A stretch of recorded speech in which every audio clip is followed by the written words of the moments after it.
maka tidak ada yang bisa mendekatkan lagi kepada jannah selain dari apa yang sudah diterangkan. Dan tidak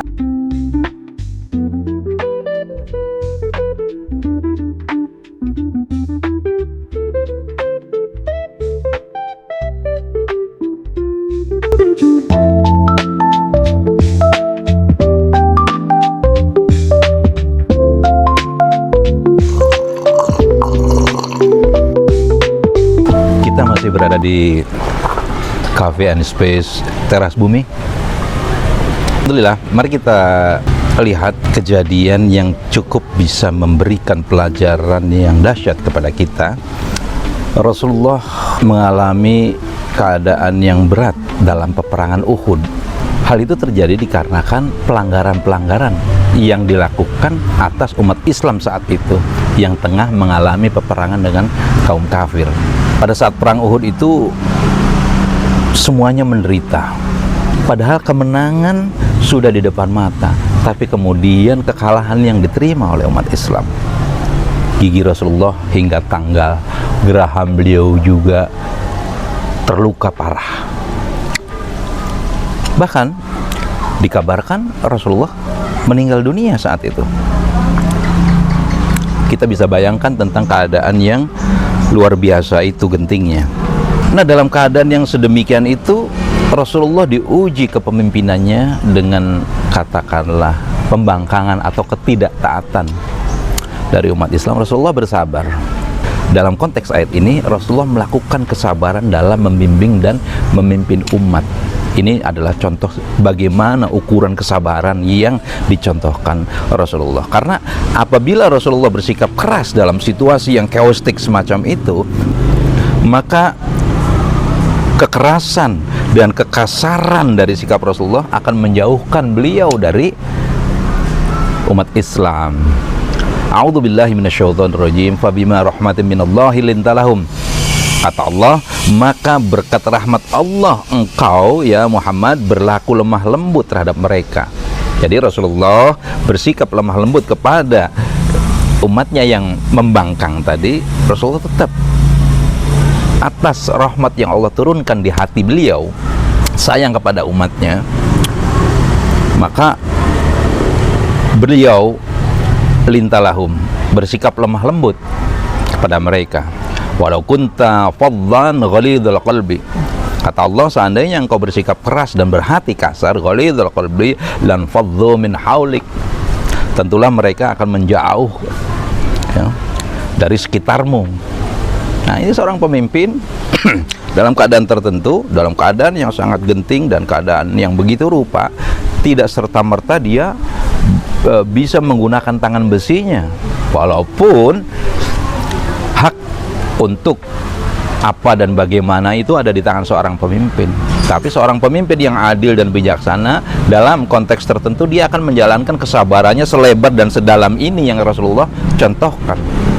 Walau kunta bifaddan ghalidul qalbi, seandainya engkau bersikap keras dan berhati kasar, lan faddu min haulik, tentulah mereka akan menjauh dari sekitarmu. Kalau itu yang terjadi, maka perjuangan menjadi gagal karena tidak didampingi oleh tim yang sudah dibentuk sedemikian rupa hanya karena kesalahan yang memang itu tidak bisa dihindarkan lagi. Tentulah seorang pemimpin wajib memiliki pertimbangan-pertimbangan khusus yang luar biasa sebagaimana yang Allah sampaikan dalam Al-Quran surat Ali Imran ayat 159 ini. Bukan hanya lemah lembut, tetapi fa'fu anhum wastaghfir lahum, terhadap orang-orang yang salah itu maafkanlah mereka dan mohonkan ampun atas kesalahannya itu. Wasyawirhum fil amr, dan bermusyawarah dengan mereka dalam segala urusan penting. Seorang pemimpin jangan punya beberapa kabinet yang disumpah, lalu dia punya kabinet bayangan 2, 3, atau 4 yang satu sama lainnya saling tumpang tindih. Umat menjadi bingung, dan para pembantu pemimpin pun, para menterinya akan menjadi bingung. Dari hasil musyawarah antara pemimpin dengan timnya itu, Ketika sudah diambil keputusan, kata Allah, fa idza azamta fatawakkal 'ala Allah. Kemudian apabila engkau telah membulatkan tekad, fatawakkal 'ala Allah, bertawakallah kepada Allah. Innallaha yuhibbul mutawakkilin. Kenapa? Karena Allah menyukai orang-orang yang tawakal. Itu pelajaran di mana ketika seseorang pemimpin menghadapi situasi genting dalam perjalanan kepemimpinannya. Kita lihat juga Al-Imam Al-Bukhari berkata dalam sahihnya, dalam kitab Al-Ilmu, Rasulullah memberikan informasi tentang beliau marah sekali apabila seorang pemimpin yang memberatkan umatnya. Ini tercermin dalam sebuah hadis. Ada seorang yang mengadu kepada Rasulullah, wahai Rasulullah, aku hampir tidak sanggup sholat dipimpin oleh imam yang itu bacaannya panjang banget. Maka dikisahkan Rasulullah belum pernah nampak semarah itu, mukanya memerah. Beliau bersabda, wahai manusia, janganlah kalian membuat orang lari menjauh. Maka barang siapa menjadi imam dalam sholat, maka ringankanlah, karena di antara mereka ada orang yang sakit, ada orang yang lemah, dan ada orang yang punya hajat.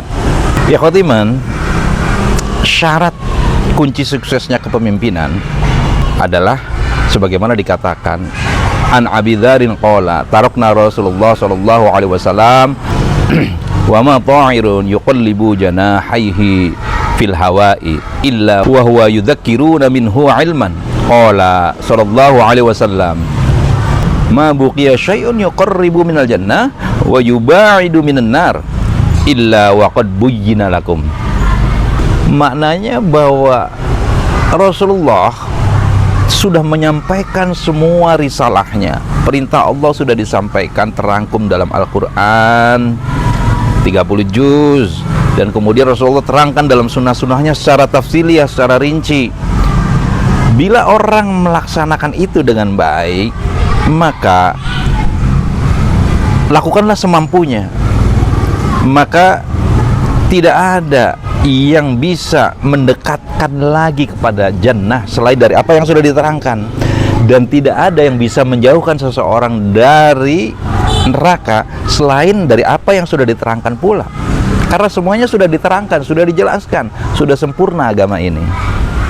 Maka tinggallah selain kecerdasan, sifat amanah, dan syarat-syarat kepemimpinan lain, seorang pemimpin hendaknya selalu dekat kepada Allah dan berdoa memohon kepada Allah, sebagaimana dalam Al-Furqan ayat 74, A'udzubillahi minasyaitonirrajim, walladzina yaquluna rabbana hab lana min azwajina wa dzurriyyatina qurrata a'yun waj'alna lil muttaqina imama. Dan orang-orang yang berkata, wahai Tuhan kami, anugerahkanlah kepada kami penyejuk mata dari pasangan dan keturunan kami, serta jadikan kami sebagai pemimpin bagi orang yang bertakwa. Waja'alna lil muttaqina imama. Kita sudah tahu dari Nabi Ibrahim, beliau punya putra Ismail alaihissalam, dan dari Ismail lahir 12 raja. Demikian pun dari Ishak alaihissalam. Maka diantara sifat-sifat pemimpin adalah selalu bermunajat dan memohon kepada Allah. Kalau dalam konteks ayat ini tentang istri dan anaknya, namun sesungguhnya istri dan anak itu adalah merupakan suatu miniatur embrio sosial terkecil, satuan terkecil dari susunan masyarakat. Dalam susunan terkecil masyarakat pun diajarkan demikian, bahwa seseorang harus berdoa, apalagi untuk sebuah satu bangsa. Seorang pemimpin tidak boleh jauh dari Allah dan Rasulnya, dari petunjuk Allah dan Rasulnya. Dan tentu ini adalah cahaya iman yang memenuhi hati seorang pemimpin.